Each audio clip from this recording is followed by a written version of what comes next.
श्रीलक्ष्मी श्रीमहालक्ष्मी क्षीरसागरकन्यका उत्तिष्ठ हरिसम्प्रीते भक्तानां भाग्यदायिनी।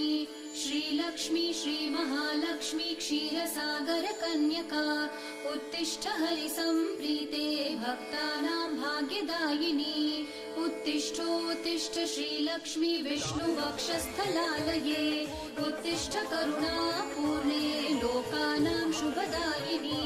उत्तिष्ठोत्तिष्ठ श्रीलक्ष्मी विष्णुवक्षस्थलालये उत्तिष्ठ करुणापूर्णे लोकानां शुभदायिनी।